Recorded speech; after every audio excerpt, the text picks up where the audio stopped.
అందరికీ praise lord. ప్రియులరా, మనకు దేవుడు మరొక దినాన్ని ఇచ్చినందుకు దేవునికి స్తోత్రం చెప్తున్నాను. మనం ఆదికాండం 1వ అధ్యాయం నుంచి నేర్చుకుంటూ వస్తున్నాము. ఈరోజు మనం ఆదికాండం 2వ అధ్యాయం 17వ వచనంలో 3వ మాటలు ఉన్నాము. ఫస్ట్ మనం మంచి అనేది పదం గురించి నేర్చుకున్నాము, తర్వాత చెడు అనే పదం గురించి నేర్చుకున్నాము. ఈరోజు మనము తెలివి అనే మాట గురించి మనం నేర్చుకుంటున్నాము. తెలివి, జ్ఞానం, తర్వాత బుద్ధి, వివేకం, ఇవన్నీ కూడా పర్యాయ పదాలు, ఒకటే అర్థం ఇచ్చే పదాలు. ఇవన్నీ కూడా మరి తెలివి, జ్ఞానం అని అంటారు. కనుక ప్రియులారా, ఈరోజు మనం దేవుని వాక్యాన్ని చదువుకున్నాం.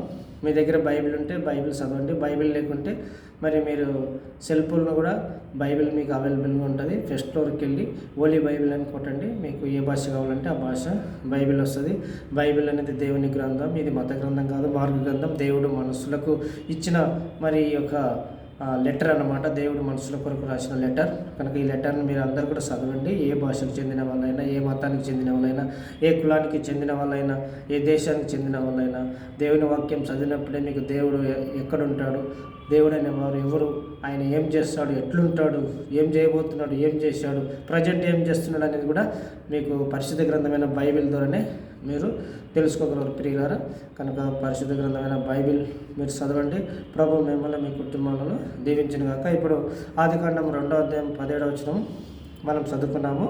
ఇప్పుడు ప్రభు అయిన దేవుడు ఈ విధంగా మాట్లాడుతున్నాడు. దేవుడైన యెహోవా నరునికి తీసుకొచ్చి ఈ తోట చెట్ల మధ్యలో ప్రతి వృక్ష ఫలమును నువ్వు నిరభ్యంతరంగా తినొచ్చు. అయితే మంచి చెడ్డలు తెలివినిచ్చు వృక్ష ఫలమును నువ్వు తినదినమున నిశ్చయంగా చచ్చదవని నరునికి ఆజ్ఞాపించాడు. ప్రియులరా, దేవుడు మరి ఆ మాటలన్నీ మనం చూసుకున్నాము. మనం 3వ మాట తెలివి అనే మాటను మనం చూసుకుంటున్నాము. కనుక తెలివి అంటే జ్ఞానం అని మనం చెప్పుకున్నాము, పర్యాయ పదాలని. చూడండి, ఈరోజు మనము జ్ఞానం అనే పదం మీద మనము ఒక ఫ్యామిలీ గురించి మనము నేర్చుకున్నాము. అయితే ఇక్కడ దేవుడు వాక్యంలో అన్నీ ఉంటాయి అన్నమాట. ఫ్యామిలీ గురించి ఉంటాయి, మరి తర్వాత మరి మనకు సోషల్, తర్వాత మరి ఈ సమాజంలో జరిగేటు అన్ని విషయాలు కూడా బైబిల్లో కూడా ఉంటాయి అన్నమాట. కనుక మీరు బైబిల్ గ్రంథం ఏం చెప్తుందో దాని ప్రకారంగా మీరు ఉంటే దేవుడు మీ కుటుంబాలు, మీరు తర్వాత వ్యక్తిగతంగా, మీరు సమాజంగా, సంఘంగా, మీరు ఎక్కడైనా మరి దేవుడు మీకు ఆశీర్వాదాలు ఇస్తాడు. కనుక ఈరోజు దేవుని వాక్యము చదువుకున్నాము. జ్ఞానం అనే భాగంలో మనం ఈరోజు సామెతల గ్రంథము 14వ అధ్యాయము 1వ మరి వచనము నేను చదువుతాను, మీరు జాగ్రత్తగా వినండి. జ్ఞానవంతురాలు తన ఇల్లు కట్టును, మూఢురాలు తన చేతులతో తన ఇల్లు ఊడబెరుకును. ప్రభు ఈ వాక్యాన్ని దీవించడం కాక ప్రియులారా. చూడండి, ఇక్కడ దేవుని వాక్యంలో ఏం చెప్తుందంటే జ్ఞానవంతురాలు తన ఇల్లును కట్టును అని చెప్తున్నాడు. జ్ఞానవంతురాలు ఎవరంటే ఇక్కడ మరి ఫ్యామిలీకి సంబంధించిన మ్యాటర్ అన్నమాట. ఇది ఫ్యామిలీ. జ్ఞానవంతురాలు అంటే మరి భార్య భర్తలు, మరి భార్యను జ్ఞానవంతురాలుగా ఉండాలని దేవుని వాక్యము చెప్తుంది. జ్ఞానం అంటే మరి మనము ఈ లోకంలో దేవుని ద్వారా జతపరచబడిన కుటుంబాలు కానీ, ఫ్యామిలీస్ కానీ మరి దేవుని జ్ఞానం పొంది ఉండాలి. కనుక జ్ఞానవంతురాలు మరి తన ఇల్లును కట్టును అని చెప్తున్నారు. ఇల్లు కట్టడం అంటే మరి రాళ్ళు తెచ్చి గోడలు కట్టడం కాదు, మరి పిల్లర్స్ వేసి స్లాబ్ వేయటం, అది కాదు ఇల్లు. ఆ ఇల్లు డబ్బులు ఉంటే మరి ఎవరైనా కడతారు. అంటే ఇల్లు కట్టడం అంటే తన జీవితాన్ని, తన కుటుంబాన్ని, తర్వాత మరి భర్తను, ఆ తర్వాత మరి వాళ్ళకున్న మరి ఆడబిడ్డలను, ఆ తర్వాత మరి అత్తను, మరి మర్దులను, ఇంకా వాళ్ళ రిలేటివ్స్ను ఏ విధంగా చూసుకోవాలి అని అలాంటి జ్ఞానం ఉండాలన్నమాట. అంటే భర్తతో ఎట్లా మాట్లాడాలి, తర్వాత మరి అత్తతో ఎట్లా మాట్లాడాలి, ఆ తర్వాత మరి మర్దులతో ఎట్లా మాట్లాడాలి, వారి యొక్క సిస్టర్ వాళ్ళతో ఎట్లా మాట్లాడాలి అనేది మరి జ్ఞానంగా మాట్లాడతారు అనమాట. కొంతమంది ఎవరితో ఎట్లా మాట్లాడేది తెలియదు. కనుక మరి భర్తను కూడా కొన్నిసార్లు చాలా చులకనగా మాట్లాడతారు. అంటే మరి కొన్నిసార్లు ఎక్కడ ఏం మాట్లాడాలని తెలియదు.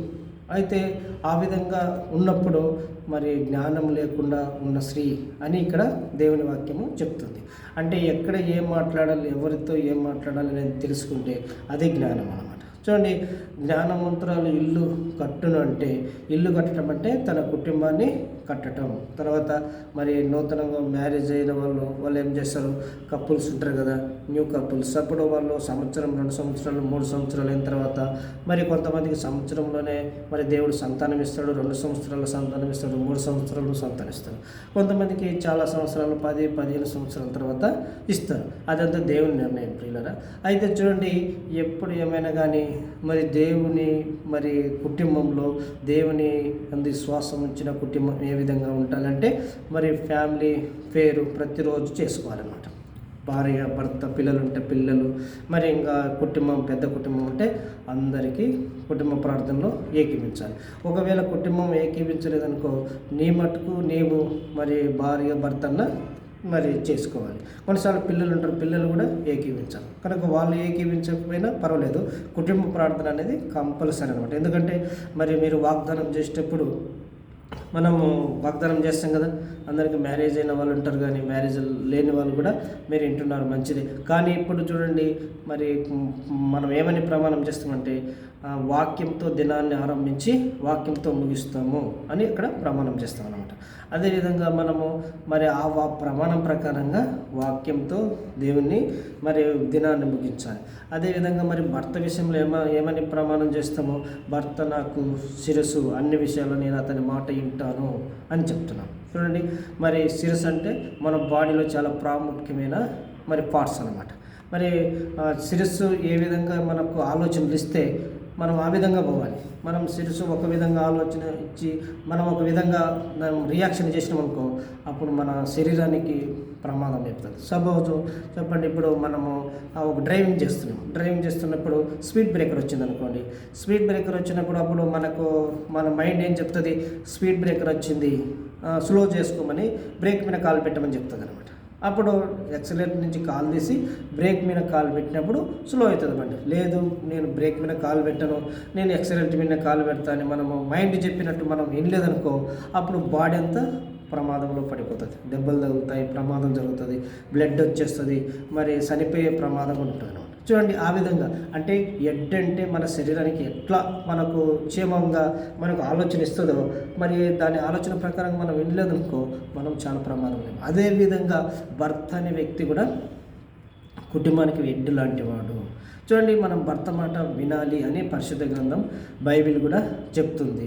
మరి ఇక్కడ చూడండి, మరి దేవుని వాక్యంలో చాలా స్థలాలలో రాయబడింది కనుక అవన్నీ కూడా మీకు చదివించాను. చూడండి, మరి ఈరోజు మరి ఈ ఒక్క వాక్యం గురించే మీకు చెప్తాను. ఎఫెసీ పత్రికలో రాయబడింది, తర్వాత కొలసీ పత్రికలో కూడా రాయబడింది, ఇక్కడ సామెతల గ్రంథంలో కూడా రాయబడింది, మరి అదేవిధంగా పేతురుకు రాసిన పత్రికలు కూడా రాయబడింది. అంటే కుటుంబం గురించి, భార్య భర్తలు ఎట్లా ఉండాలి, భర్తను ఏ విధంగా ప్రేమించాలి, మరి ఏ విధంగా భర్త మాట వినాలి అని చెప్తున్నాడు. కనుక చూడండి, ప్రతి విషయంలో కూడా భర్త మాట వినాలి.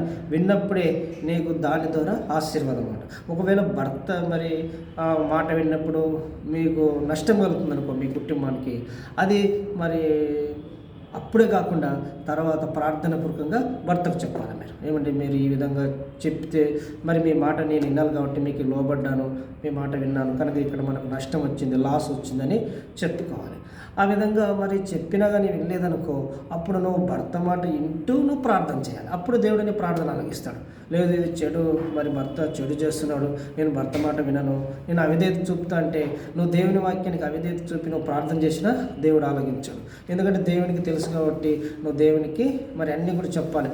ప్రభా, మరి నా భర్తకు నేను విధేయత చూపాలి కాబట్టి నా భర్త మరి రాంగు చెప్తున్నాడు, కానీ వినకపోవటం వల్ల మరి నేను అవిధేయత చూపినట్టు అవుతుంది, కానీ వింటున్నాను, కానీ నా భర్త మనసు మార్చు అని నువ్వు దేవునికి ప్రార్థన చేసినప్పుడు దేవుడు నీ ప్రార్థన కూడా ఆలగించి నీ కుటుంబాన్ని చక్కగా కడతాడు అన్నమాట. కనుక ఇట్లా ప్రతి విషయంలో నువ్వు భర్త మాట వింటూ మరి దేవునికి ప్రార్థన చేసినప్పుడు అప్పుడు దేవుడే నీ భర్త ఒకవేళ రాంగ్ వేలో ఉంటే అప్పుడు దేవుడే అతన్ని మార్చి మీ కుటుంబాన్ని ఆయన మరి కట్టుతాడు అనమాట. అందుకే ఇక్కడ బైబిల్ ఏం చెప్తుందంటే జ్ఞానవంతురాలు తన ఇల్లును కట్టును. కనుక జ్ఞానం అంటే మన సొంత జ్ఞానం కాదు, దేవుని జ్ఞానం. దేవుని జ్ఞానం యాకోబు రాసిన పత్రిక మరి 1వ అధ్యాయము 5వ వచనంలో ఎవడైనా జ్ఞానం కొదవనుండగా వాడు దేవుని అడగవలను, ఆయన ఎవరిని గద్దింపగా ధారాళంగా దయచేసును అని చెప్తున్నాడు. కనుక మరి మీకు ఏదైనా కొద ఉంటే దేవుని అడగండి, దేవుడు మీకు జ్ఞానం ఇస్తాడు ప్రియులారా. కనుక మీరు ఎవరైనా సరే